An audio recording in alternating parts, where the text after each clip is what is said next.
With an entire 365 days now behind us once again, it is time once more for my annual book wrap-up. Let's take a look at everything that I read for the entire year of 2025. Also, where the hell did this year go? I swear it wasn't that long ago that I was working on the wrap-up for 2024.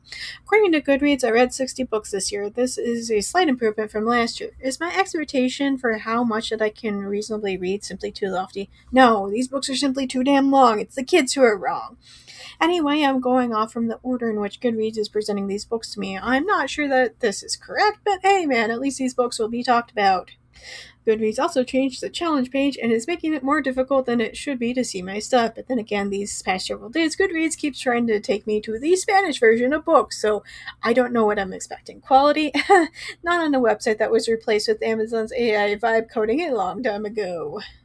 Starting off strong with the Lost Boys series by Lillian Carmine. Despite the name, no, this is not about Peter Pan's friends. Instead, this was a mess of a series about a young woman who accidentally brought the ghost back to life, only for them to naturally fall in love. However, this series got lost in the sauce pretty quickly in that entire supernatural romance subplot was set aside simply so that the author could write a rock band story. It's not so much that I mind reading a rock band story, but I felt lied to because I was expecting this supernatural ghost story and about uncovering the female lead's witch powers. Instead, the author tried desperately to shadow the line between both of them and failed to write anything good at all. To make matters worse, the third book ended on a bit of a cliffhanger back in 2014. I'm not sure that we're ever going to see this finished. Then I read the Cruel World series by Jennifer Alban. I made a longer video about this series, so go check that out if you want more info. In this dystopian world, young women have the ability to see and manipulate the weave of all of space and time, but there's even more special women called Cruelers who can do it on a much more intense level. We follow Adelis as she discovers the truth of her worldly lies and the insane government control that men have implemented in order to fully control all women. Up next was Their Last Resort by Iris Gray. This is yet another bland, boring, and overall forgettable romance novel, this time following two workers at a tropical resort. This book labeled itself as enemies to lovers, yet like every other published novel that promises as much, it left me wondering if anybody outside of AO3 even knows what that means. They worked together, and he was maybe a little bit mean to her, but only in the way that your boss is mean to you when he catches you slacking off on the job. He was also madly in love with her from the get-go, which is like not enemies to lovers at all. Take this back and try again. Then what I'm pretty sure was the final book of the Zodiac series by Romana Russell. I think that I finished the other two at the tail end of 2024. Edit from the future. There were 4 books in this series. Who knows? I don't care. Anyway, this series was pretty disappointing from start to finish. Even although it was called Zodiac, I found that it had little to do with anything related to that. I said as much during the first book, but it felt like the author was intending for it to go to a high sci-fi theme, and the names of the Zodiac were only meant to be placeholders until the author could come up with some unpronounceable sci-fi names for them. I'm also a little concerned with the genetics in this world, because they're all supposed to have migrated to these 13 planets from Earth like 200 years earlier, yet they're all so genetically different from each other that one look at somebody immediately labels them as being from Aries or Cancer. There's also the mysterious 13th Zodiac house with people from there who are so genetically unstable that everything from their skin color to eye color to hair texture and the length of even their nose can shift at any given time. Like, what is happening? This was never explained other than, ooh, they're from this other planet, even though, again, they can all trace their lineage back to Earth from a relatively short amount of time ago.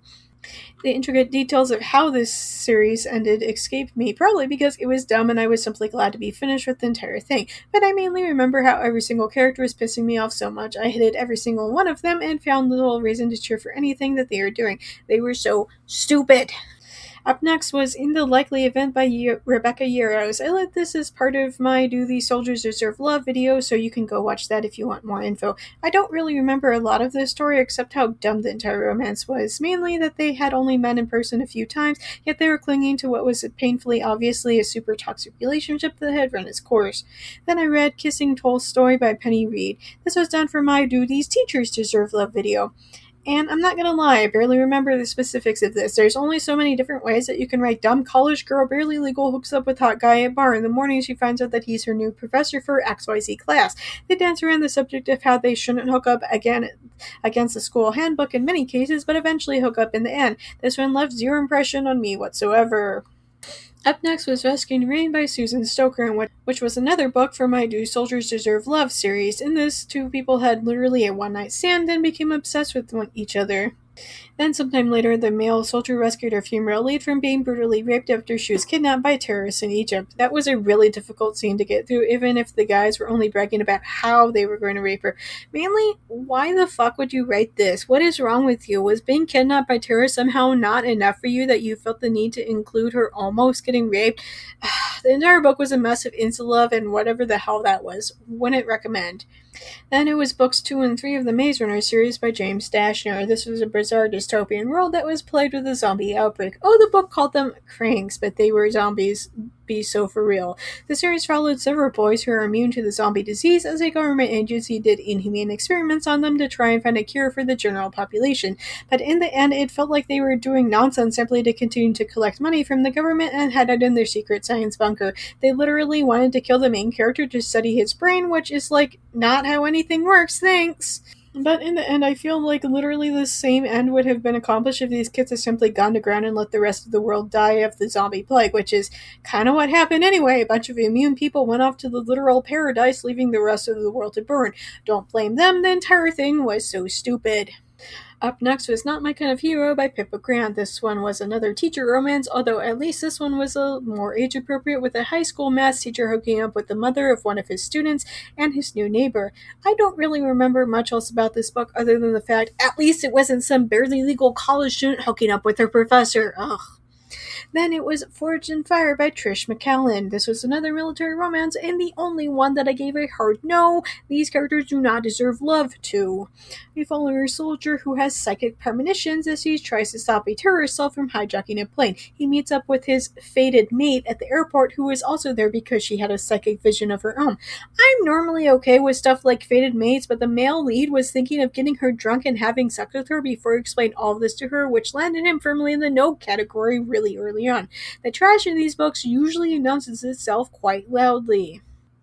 Up next was Game of Sunken Places by M.T. Anderson. This was a book that wanted so badly to be good, but the author literally forgot to include literally any reason for the characters to be doing anything at all, or a reason for the readers to care about anything. I read this for YouTube, so you can go watch that video series if you want more info about why I declined to read anything else in this series.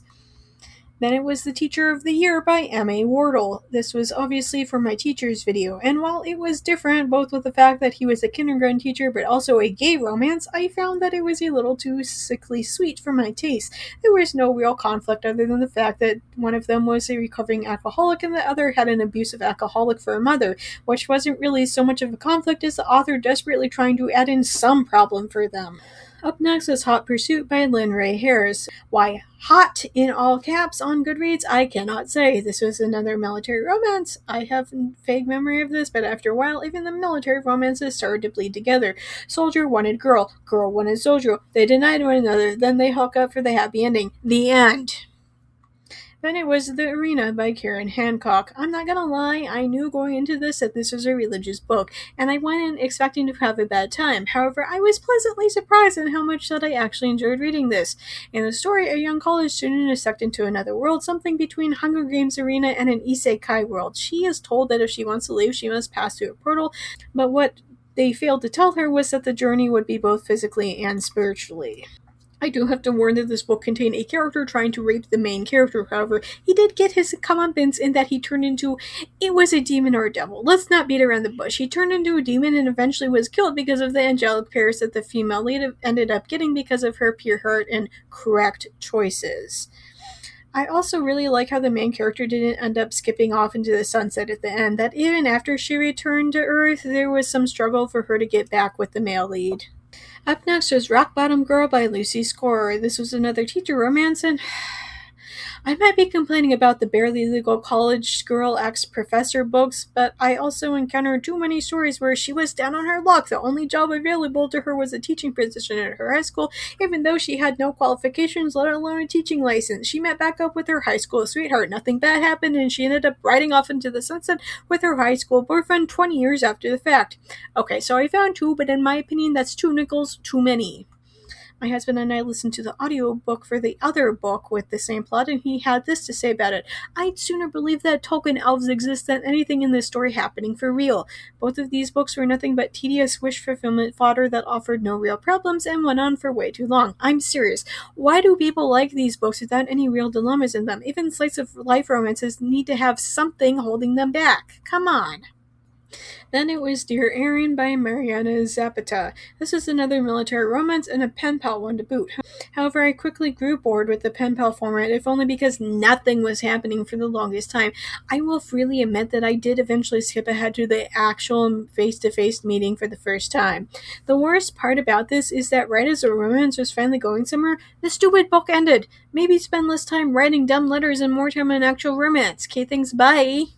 Up next was Take the Lead by Alexis Daria. This is for the project that I have yet to finish. I hope that you can figure it out by the end of this video. In it, a professional dancer is set up with a star of a wilderness reality show for an off-brand Dancing with the Stars. The female lead is annoyed that the producers are clearly trying to set up an on-screen romance between her and her partner that season. However, even more annoying is the fact that the two of them fall hard and fast for each other regardless. They hook up even though they knew that it would only be inviting trouble into their lives. They were so stupid about it, though. Since the dance competition had an end date, and then nobody would have cared half as much if they were bumping uglies. It was mainly dumb, and I had a hard time having sympathy for them when things eventually hit the fan, exactly as they had predicted it would. Then I read the Middle Sea series by Corey Kerr. This is a 3-part series that takes place in a fantasy omegaverse world where Omega Man can become pregnant. Each book is a mild standalone book, but reading the others sure helps to put them all into perspective. And don't get me wrong, because I don't mind gay porn and I'm all for mpreg, but the mpreg is the reason why I decided to read this in the first place. But this series went from mildly decent to incomprehensible nonsense in the span of 3 books. Concepts were flung at the readers with little explanation. The narration completely drowned in the names of fictional countries, which had little meaning to the readers, but it was painted as super plot important, so it only made the entire thing that much worse. And the entire reason why I read this, the mpreg, was thrown in at the last second in all 3 books. This is not what I wanted. Show me the good stuff. Let's not have the having a baby as the reward nonsense. Ugh. Up next was Check and Mate by Allie Hazelwood. I read her other book, Love Hypothesis, some time ago, and I wanted to read something else of hers. However, this book, seriously not it. While it scratched the intelligence aspect that's usually missing in a lot of romance novels, this one felt like the author has never really interacted with the chess world much. I tried to explain the plot to my husband, and he was like, I have never known anybody who professionally plays chess to be sexually desirable, which is completely fair. I also never felt like the two leads had much chemistry at all. They decide to hook up, and it's kind of like, okay, nobody is stopping you. Then it was First Position by Melanie Hamrick. This was an absolute train wreck of a ballerina book in which a young ballerina is seduced by her much older instructor, given drugs, and encouraged to enter into a lesbian relationship for his own entertainment. Years later, her life is insanely messed up because of this, but she's still on stage, so that counts, right? Right? This is also not really a romance novel. It was the author's sick and twisted fantasy that involved doing cocaine at 3 a.m. before a performance and hooking up with hot male co-stars. Have you figured out what the next project is yet? Up next, I read 19th Wife by David Ebersoff.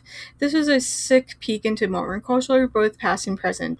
Don't come at me about the Church of Jesus Christ of Latter-day Saints nonsense when they've forgotten that even happened. This book happened in 2 parts, past and present. The past follows Anne Eliza Young, one of Brigham Young's many plural wives, the 19th wife, as you might have guessed. She struggled immensely with her relationship with him and eventually left not only him but the growing cult that he helped to cultivate in the wake of Joseph Smith's murder. I don't know if Anne Eliza Young was somebody who existed, and if she did, if she went through half of those things. All I know is that this book pisses Mormons off, ergo it can't be all that bad in my opinion. Don't worry, Mormons can neither see nor hear me. In the present, we follow a young boy who was kicked out from the polygamous subsect of Mormons that still persists in Utah to this day. He was kicked out for a combination of being gay, but also in general being a boy and thus taking up resources, aka wives, from the precious leader. He goes back to Utah upon finding out that his mother allegedly killed his father, his mother also being the 19th wife. However, even after getting his mother out of prison, she foolishly goes back to the cult leader, if only because it's the only life she's ever known. Along the way, we also hear stories from another boy who was kicked out from the cult for being gay, and a girl who was forced to marry her stepfather at a young age. The young girl was the one who ended up murdering her stepfather and the boy's biological father, which, understandable. If this court dismisses you, you are free to leave. Then it was The Summer Pact by Emily Griffin. In it, three friends make a pact to always have each other's backs when the fourth friend of their group killed herself right before graduation. This book had an interesting start, quickly derailed that, and jumped into my fiance cheated me tree, and then hopped tracks over to a I'm the end result of my father starting a second secret family, and sprinkled in a few stops of It's Hard to Be a Black Man in America. All four of those would have been interesting plots. However, this book was so focused on juggling those last three plots that I forgot that the main basis of this novel is to tell a story. This book was an absolute hot mess that went nowhere fast. I didn't care about any of the characters. Yes, even the one who walked in on her fiance balls deep in another woman. They were all sniveling morons. What's worse is that we never found out why Summer killed herself. Up next, Circus American series by Gwenda Bond. This was a pretty standard Romeo and Juliet plot that happened to take place in a traveling circus. I explained this to my husband, and he was like, "Isn't that the plot to The Greatest Showman?" Yes. Yes, it is, unapologetically, even though this technically came out first. This follows Julie, who convinces her parents to let old history go and join up with a traveling circus, if only because going at it on their own isn't exactly working out for them. However, the old history refuses to let the family go and keeps giving serious side-eye to the Maroney family. Remy is from the Garcia family, who feels like the Maroney matriarch wronged the Garcia family long before any of the current children were even born. To make matters worse, the story has an element of magic in it, which is always somewhere between does magic exist and that's not magic, that's psychological manipulation, of which is never fully explained by the time the book ends. The sequel follows Moira, who actually does have magic, but can never explain the magic coin that the Maronis and Garcias were fighting over in book 1. She finds herself eyeballs deep in magic drama when she uncovers the truth about her biological mother, the queen, in a magic court. Her stepfather wants Moira to help them reclaim her magic, but threatens to kill Moira if she should fail. If you're thinking to yourself, Book 2 doesn't sound like any Shakespeare book I studied in school, you would be correct. Book 1's only redeeming quality was the fact that it was working off of Romeo and Juliet logic. You knew that things would work out if only because it's a modern romance, and that's how these things usually go. Book 2 was nothing but a hot mess of stupid people doing dumb things for reasons unknown to anybody. Then I read the Folk of the Air series by Holly Black. I read the first book for YouTube, and there's a wrap-up about the rest of the series over here as well. I don't really want to rehash everything right now, since you can simply go watch my video if you want to hear what I have to say. But I do want to say one thing. The only reason why this got remotely popular is simply because people do not read anymore. They pick up the most mid-fairy romance and act like it's the best thing ever. And I said this as somebody who has read other Holly Black books in the past before. This wasn't her best work. Up next was The Cheat Sheet by Cher Adams. This was another book for that unfinished project that I've been working on. In it, a struggling ballerina is friends with an NFL star. One day, the public latches onto a drunken confession that Bree makes and decides that Bree and Nathan are obviously together instead of BFFs. They decide to do a fake dating run so that Bree can get money, even though Nathan has more than enough money to support her, but she's too proud to accept it. The problem is that Bree is secretly in love with Nathan, and Nathan is been secretly in love with Bree. They're simply too stupid to actually sit down and confess their feelings for each other. The entire plot could have been resolved within 5 minutes if they'd simply done that. But before anybody asked, the title was explained in the book that football players will have little slips of paper with their plays mapped out so that they don't forget about on the field. But at the start of their fake relationship, Nathan's friends helped him to come up with a game plan to win Bree over, which he carried around to help him remember. Is this actually a thing? I don't know enough about any football to tell you otherwise. How hard is it to remember to move left instead of right? What do I know? I was in marching band, not football. Then it was Flawless by Elsie Silver. This is for a second project that I've been working on, although this one might be a bit more difficult to immediately pinpoint. Anyway, a professional bull rider is in hot water after he's caught on a hot mic saying that he hates smoke. His agent sends out his daughter to help keep him in line since he's bleeding sponsors left and right. Sparks fly, and they eventually hook up and end up in love. There wasn't really anything noteworthy about this book. It was mainly a lot of macho posturing from the male lead, which is always annoying. Up next was the Wolf by Wolf series by Ryan Graden, and this was an alternate Germany Won the World story. And I know that this is totally me, but for some reason I was under the mistaken impression that this was a werewolf story. Is it bad for me to say that I wish that this had been a Hitler is an Omega story? I hope that you can all see where it is that I'm going with that. You know that it would have been so bad that it would be funny. Real springtime for Hitler over here. Instead, we get a young girl in a concentration camp who was experimented on in an effort for scientists to figure out how to change her skin, hair, and eye color. Instead of changing their skin, they simply created people who could change their skin, hair, and eyes at will, which is nifty in its own way. However, if you're expecting for X-Men in a variation in Man in the High Castle, again, you're going to be disappointed. Most of the first book was taken up by a plot of the female lead pretending to be a participant in a motorbike race from Germany all the way to Japan. And it's not so much that I want to be down for a sports race, but this is kind of not what I signed up for. Instead of finding out what kind of mad science is being unleashed on the world, we get page after page of Yale driving across Europe, parts of Africa, and Asia. Plot? What plot? Not in my Nazi motorbike race. It was only in the second book where it was revealed that Hitler had been assassinated some time ago and replaced by a doppelganger, an SS officer who had undergone the same treatment as Yale had been and could change his shape to that of anybody, including Hitler. So they exposed that scam in an effort to free people from the oppressive yoke in honor of commitment that they'd made to Hitler decades earlier. What do wolves have to do with this? I don't fucking know, okay? This was never actually explained. Then I read In His Eyes by Stephina H. McGee. This was a book loaned to me by my mother-in-law. Why? I don't really know. Was it the worst book that I've ever read? No. And that young Ella is working as a maid at a hotel when a heavily pregnant woman comes in and gives birth and promptly dies. Ella is naturally like, oh my god, what do I do? The owner of the establishment is like, that woman was of ill repute. You should throw the baby out with the body of the mother because you do not want to get tangled up in that. But Ella finds that it's wrong to punish a literal baby for the circumstances of his birth. She leaves in search of a wet nurse and finds herself pretending to be the mistress of an estate simply to stop Confederate soldiers from looting the place in the absence of any real read white people being home. With the baby in her arms, she's able to really sell the entire role of being the mistress of the house. When the owner of the house, a Yankee soldier, comes back from the fighting, he's surprised when his neighbors congratulate him not only on getting a wife but also having a baby. He obviously agrees to let Ella stay at the house with baby Lee, named after his father, Wesley, mainly because Lee is dependent upon the freed slave who is the child's wet nurse. And then they obviously fall in love and figure out how they can save their estate from the Confederate and all that fun stuff. As I said, not the worst book in the world. If you like historical romances set in the American Civil War, fake relationships, and babies. Up next was Gentle Warrior by Julie Garwood. I feel like there was some good reason why I read this. Part of one of the dozens of read challenges that I've been trying to get through. However, I'll be damned if I remember what prompted me to choose this specific book out of literally anything else. Anyway, this book was from 1985, and man, it shows, mainly with how abusive that the male lead was towards the female lead. This was a historical romance that took place in the 1200s, but it might as well have been during the Stone Age for how much Joffrey wanted to club Elizabeth over the head and take her back to his cave. Ugh. Elizabeth was struggling when her entire family was brutally murdered. She went to her local lord, who took one look at her and promptly demanded her hand in marriage, which I kind of get because a woman on her own cannot protect her family's estate. She was also exceptionally vulnerable, except for the fact that Joffrey acted like an absolute caveman whenever Elizabeth was around. Ugh. But then Joffrey ran off to go punish her brother-in-law for having committed the murders, which is funny because the entire time Elizabeth thought that her uncle was the one who'd done it, and Joffrey kept telling her off and insisting that they needed proof, only for Joffrey to run off and slay the husband of Elizabeth's dead sister without proof. Make it make sense. Then there was a certain Appeal by Vanessa King. This was intended to be for the Dancers Project, but the main character wasn't actually a dancer. She was only a stage kitten in that she picked up the discarded clothes following a burlesque show.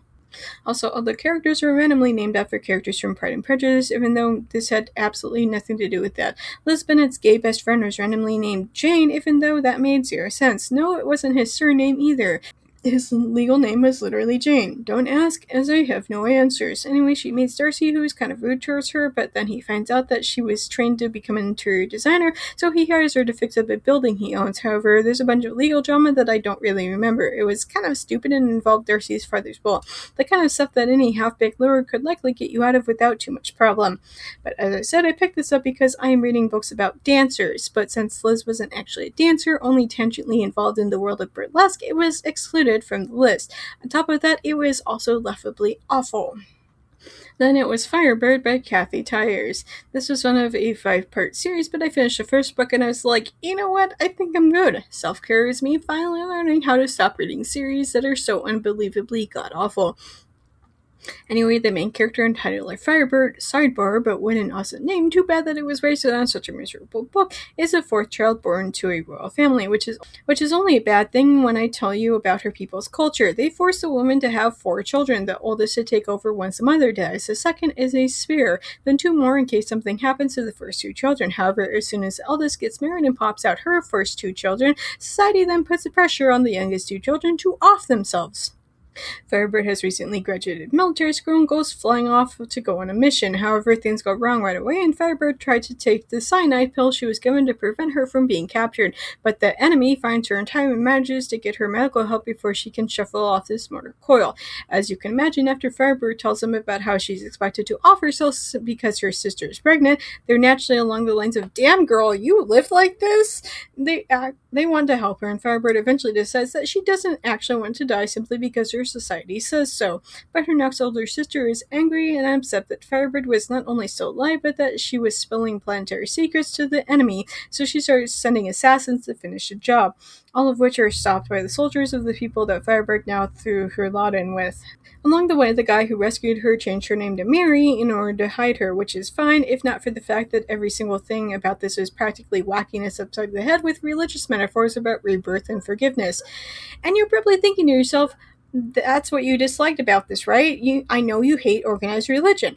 No! The part that killed this book for me was the fact that it was high sci-fi and the author kept throwing stuff at us, yet expected for us to know what any of it was. Planet name, spaceship, fighter planes, weapons, drugs, robots. This book had it all, yet none of it was ever once explained. Ever.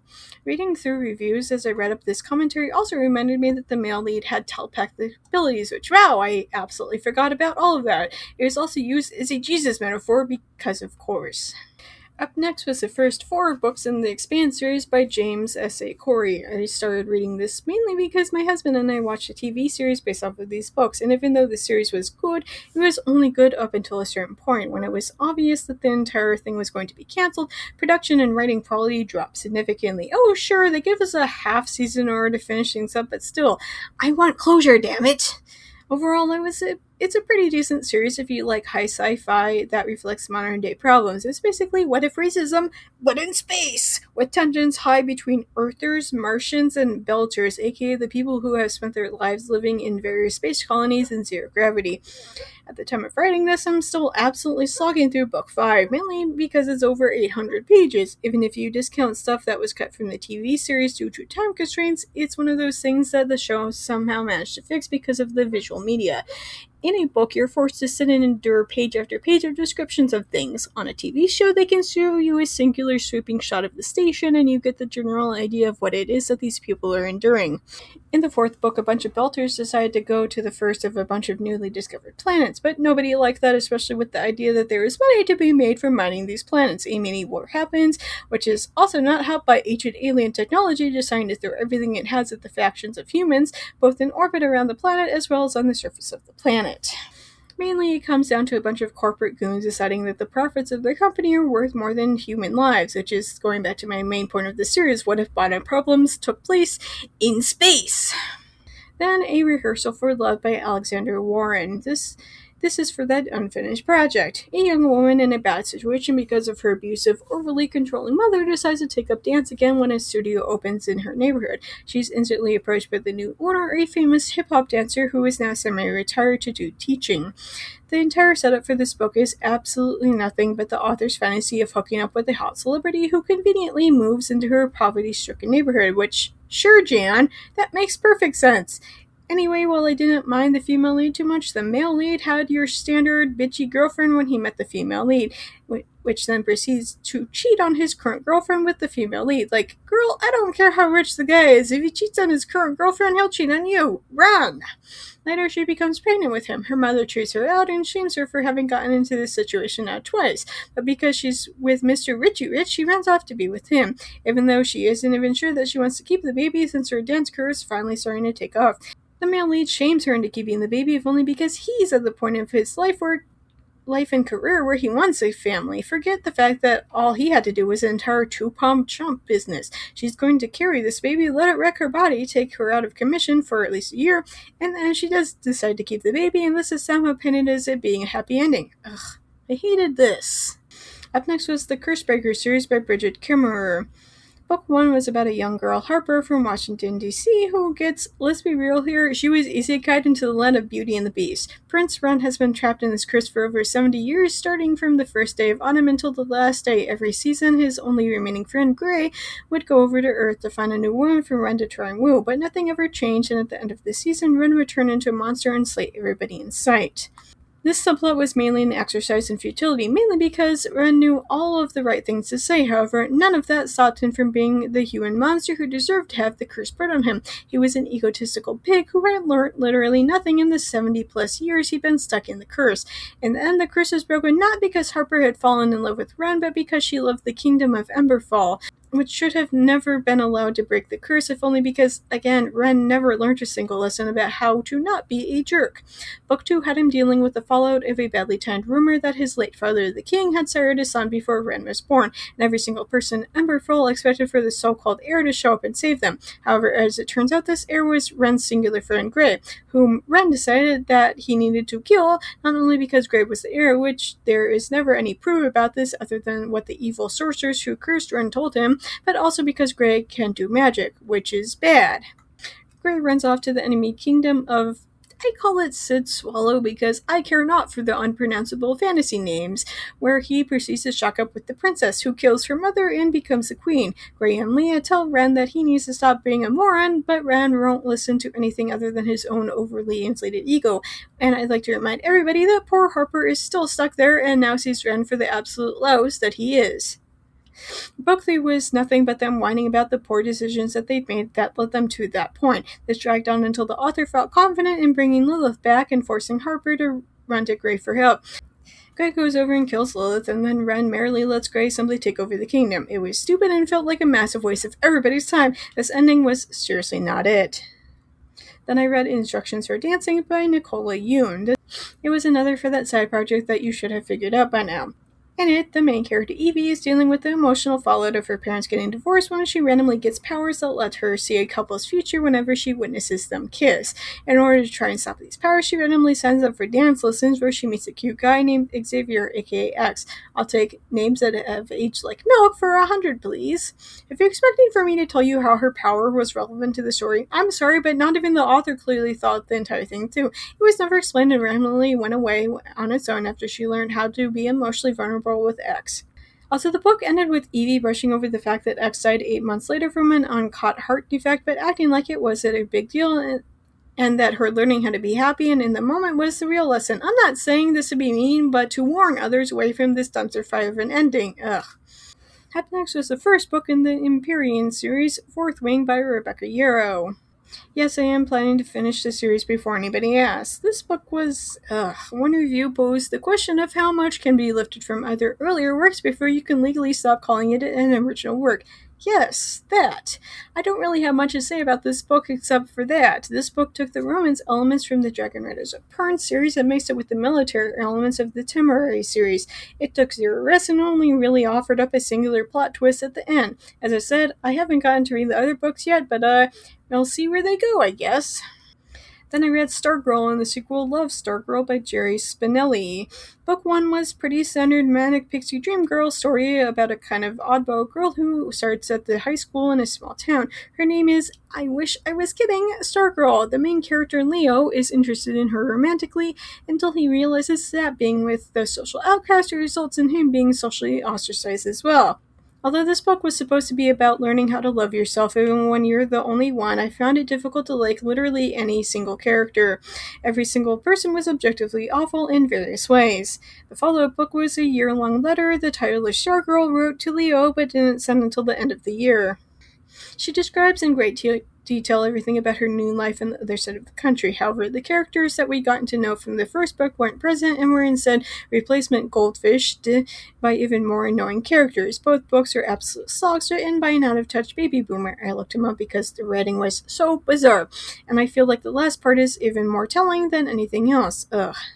Up next was Perfectly Nice Neighbors by Kia Abdullah. Although this story labeled itself as a thriller, it was more slice of life if your slice of life takes place in 2025.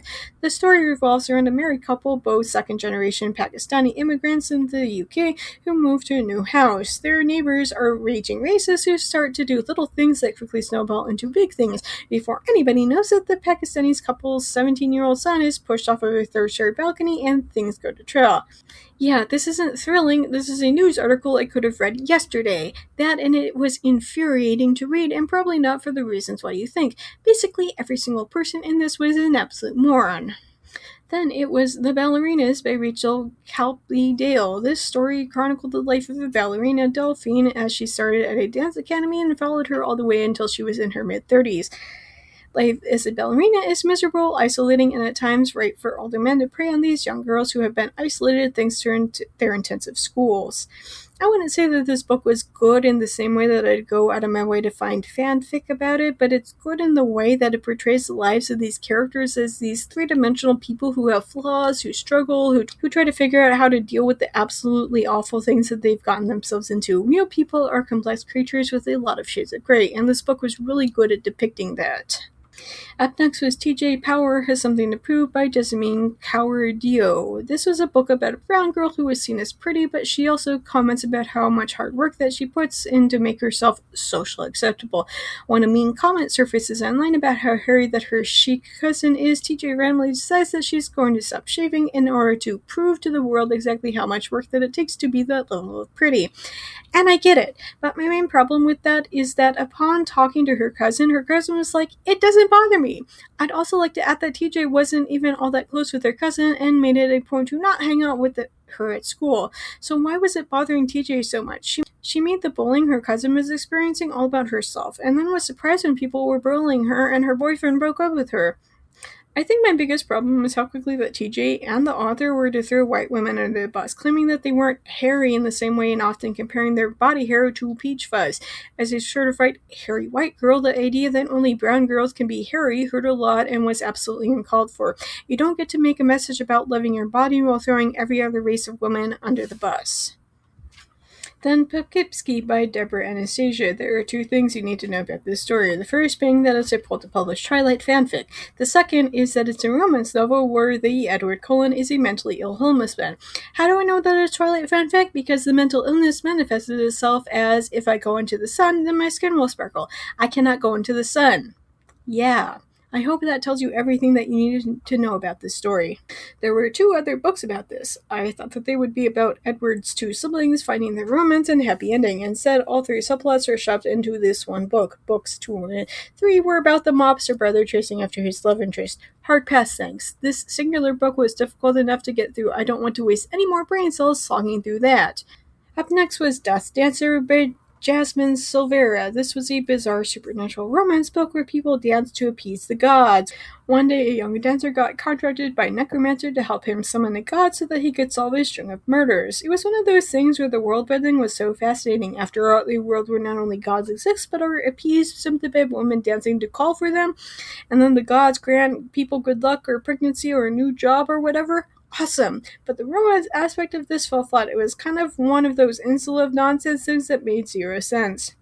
I seem to recall that the actual fight between the necromancer and the god was resolved pretty quickly. Oh, and all of her family were either witches or werewolves, but she was neither, and it was like the author drew things from her hand and wasn't allowed to discard any of them. It was a bizarre book.